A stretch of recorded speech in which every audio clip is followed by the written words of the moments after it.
मैं किसी काम में व्यस्त था। हमने दीपक गुप्ता की पोस्ट देखी तो हमने उप जिलाधिकारी महंगा टेलीफोन मिलाया कि ये धार्मिक प्रॉपर्टी है और काफी दिनों चर्चा चल रही थी इसकी बिक्री किए जाने की और प्लाटिंग किए जाने की।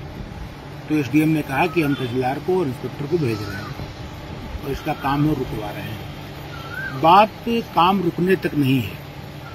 ये लगभग 1989-90 से संगत की प्रॉपर्टी को लगातार बेचा जा रहा है। बागें बेची जा रही हैं, जमीनें बेची जा रही हैं। इचौली बिक गई, इचौली बाग बिक गई, बिस्वा रोड बिक गई। 1991, 92, 93 में इसकी प्लाटिंग का पूरा प्लान हुआ था, प्लाटिंग हटाई गई। आज फिर उसी प्लान से प्रॉपर्टी गुजर रही है। डिस्ट्रिक्ट की कोर्ट से ने किन कारणों से परमिशन दिया, शायद इसका जवाब तो कोर्ट ही दे सकती है। 2002 से ये जमीन संतोष के नाम है जी, और संतोष इस जमीन को ठेके पर दे करके लाखों रुपया प्रतिवर्ष अपने पास ले रहे हैं। संगत में कोई दीप जलाने वाला नहीं है। संगत बंद पड़ी हुई, संगत लगातार गिरती जा रही है। तो सबसे पहले तो संतोष को महमूदाबाद या सीतापुर के लोगों को हिसाब देना चाहिए कि जो खेती से या बाग से वो प्राप्त कर रहे हैं वो पैसा कहाँ है। संतोष के लिए पहली संगत नहीं है। इसके पहले रामपुर कला की दुगरा संगत ये बेच चुके हैं। बेलहरा में किसी संगत को बेचे जाने का मामला भी प्रकाश में आया है। और ये महंत न होकर के भूमाफिया है और ये धार्मिक संपत्तियों को लगातार बेच रहा है।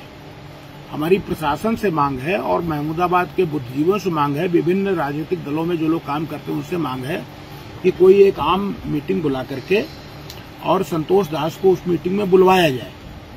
पहले तो 20-22 साल का हिसाब दें कि वो हिसाब कहाँ है, वो पैसा कहाँ है, संगत में पैसा क्यों नहीं लगाया गया, संगत की प्रॉपर्टी को कोर्ट में बेचने की परमिशन क्यों मांगी गई। मान लीजिए बिस्वा रोड की बुक वैल्यू है 10 करोड़ रुपया, कोर्ट का आदेश को बेच करके दूसरी जमीन खरीद लें। तो अगर इस जमीन को बेचना था तो या तो कोर्ट इसको नीलाम करती या डिस्ट्रिक्ट मजिस्ट्रेट को नीलाम करते। कोर्ट दूसरी जमीन खरीदती या डिस्ट्रिक्ट मजिस्ट्रेट इसको दूसरी के खरीदते। तो बीच में जो डब्लू का पैसा था ये शायद न होता और संगत की प्रॉपर्टी छिन्न भिन्न होती थी। हमारी मांग है प्रशासन से कि वो संजीदगी से इस मामले को देखे और संतोष दास को पहले महमूदाबाद बुलवावे और महमूदाबाद के आम जन को बैठाकर संतोष दास से सवाल पूछे, संतोष से, कि आपने 25-23 साल में इस प्रॉपर्टी से जो अर्निंग किया वो पैसा कहाँ है, ये क्यों बेची जा रही है और इसको बिक्री से रोका जाए।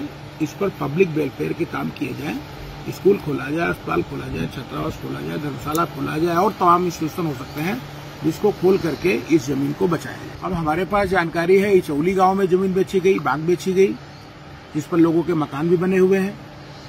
महमूदाबाद बिस्वा रोड पर जमीन बेची गई जिस पर लोगों के मकान भी बने हुए हैं। लोगों की दाखिल खारिज वगैरह थी, सब खारिज हो गई है। एग्जैक्ट हमारे पास आंकड़ा तो नहीं, लेकिन समय समय पर लोग हमसे मिलते रहे, हमको भी प्रलोभन देते रहे कि आप जमीन ले लो, इसमें मत बोलो, आप पैसा ले लो, इसमें मत बोलो। लेकिन मेरे लिए पैसा और जमीन सेकेंडरी कोई मतलब नहीं, इसका कोई मतलब नहीं है। हमारा केवल एक उद्देश्य तब भी था, आज भी है, कि ये जमीन न बिके। इस जमीन का पब्लिक वेलफेयर में, धार्मिक वेलफेयर में इसका इस्तेमाल है। महंत गुरचरण दास ने एक रजिस्टर्ड वसीयत लिखी थी। उस वसीयत में उन्होंने लिखा था कि मेरे मरणोपरांत संगत की समस्त चल संपत्ति जो मेरे नाम है इसको भगवान श्रीचंद मूर्ति के नाम कर दिया जाए। इसकी देख रेख के लिए उन्होंने 11 सदस्यीय कमेटी बनाई थी जिसमें मुझको उन्होंने अध्यक्ष बनाया था। लेकिन मामला कोर्ट के घूमता रहा और उसका कोई हल नहीं हुआ। मैं आज भी चाहता हूं संगत की जमीन न बिके। उस रजिस्टर्ड वसीयत के जरिए जिसमें उन्होंने लिखा था कि मेरे मरणोपरांत मेरी समस्त चल संपत्ति भगवान श्रीचंद मूर्ति के नाम कर दी जाए, इसकी देख रेख स्वयं शो करेंगे। मैं आज भी तैयार हूं।